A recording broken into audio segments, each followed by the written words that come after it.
My name's Lucy Hope and I'm the author of Fledgling, a children's novel soon to be published by Nosy.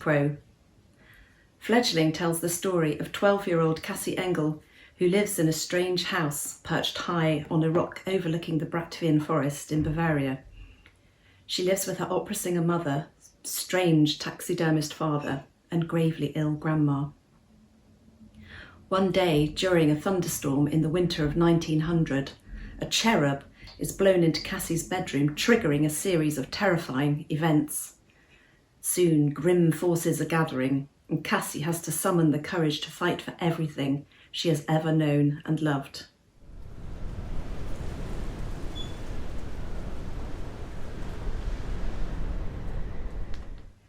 I knock before I open the door and step inside. Mother is standing with her back to me, surveying the storm through one of the small leaded windows. The room seems darker than normal. She's dressed as if about to walk on stage in a long silver gown that falls to her ankles and a voluminous cape. Hearing me enter, she turns to face me. In the lamplight, she is as white as snow. Her lips are red as blood. "Ah, Cassie, darling," she says. "Where have you been? I'm quite hoarse from calling you." "I was busy," I reply, probably too stiffly. "Oh, you're always busy with something, Cassie." I say nothing and stare at my feet. She's right, of course. I am always busy with the owls, the plumbing, ensuring Emmeline, the maid, knows what Mother has requested for dinner, checking Papa is safe. "Is the boy here?" she asks, her eyes searching me. In this light, they are the green of the verdigris roof over the music room. "Which boy?" I say, even though I know exactly who she's talking about.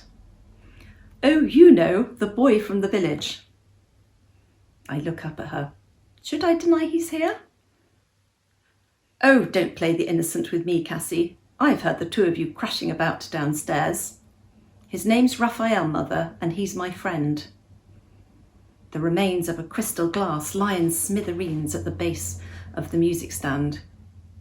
I pick up a page of sheet music from the chiffonier, kneel down and scoop up as many fragments as I can without cutting my fingers. "Leave that, Cassie. Emmeline will deal with it later." Emmeline is old, and I hate seeing her bending to clear up after one of Mother's rages. She used to haul herself up our rock every morning in the rusting winch system. Now, with the arthritis gnawing at her knuckles and toes, she shuffles up our helter-skelter road every day before it gets light, like an old snail, to look after us. I think she has enough to do without clearing up broken glass. I sweep up the tiny shards as well as I can, worried that Papa might tread on them when he returns from Munchen. He's recently taken to walking about the house in bare feet, oblivious to the freezing floorboards. I wonder for a moment if the glass had been flung at him. Mother sinks into the chaise longue and sweeps a pale hand across her forehead, sighing. She's still beautiful, of course. Her ink-black hair, now streaked with grey, rises up from her head in a mass of shining spirals. Grandpa used to laugh when I was little about how his girls had hair like our helter-skelter road. People comment that I look just like Mother, but my hair seems to have even more energy than hers. Every morning I tug at it, rubbing in Papa's macassar oil in an effort to bring it under control. "Get me a drink, darling," Mother says. "My vocal cords are fatigued." She lifts her chin, closes her eyes, and ahs. "Snap, snap, Cassie," she says, her eyes still closed, clicking her fingers. I pick up a bottle of schnapps and sniff its contents, furious with myself for not telling her to pour her own drink. She's always summoning me from some distant room in the house to pour a drink or run an errand. But I don't want to argue with her today. I have more important things to do. I choose a glass that looks cleaner than the others, pour some of the clear liquid into it and pass it to her. "Are you likely to change your dress sometime this month, darling?" she asked brightly, looking me up and down. I smooth my dress with my hands. It's plain black and practical, much easier to hoist out of the way when climbing about the rock or carrying out maintenance around the house than a full-length dress. She's staring at my legs now, and I tuck one foot behind the other, trying to somehow make myself less visible. I have a hole in my stocking. I hope she hasn't noticed. So, the boy, she says. I do not want to discuss Raphael with her. What is it his father does for a living? Remind me, darling, I can't quite remember. You know what his father does, Mother. He's a cobbler. He repairs your shoes. Oh, yes, she tinkles. I had completely forgotten. How sweet, rather like someone out of a fairy tale. She sips her schnapps without leaving a trace of lipstick on the glass. You're looking so pale, darling. Let me apply a little rouge. I step backwards. No, thank you, Mother. I have things to do. Can I go now? Oh, well, of course, if you'd rather spend time with the cobbler's son than with your own mother. She takes another slug of the schnapps. I head towards the door, hoping our meeting is over. I'm desperate to get back to the cherub and to Raphael.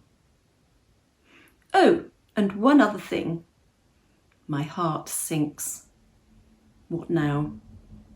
I want you to get rid of the owls. My hand is on the doorknob.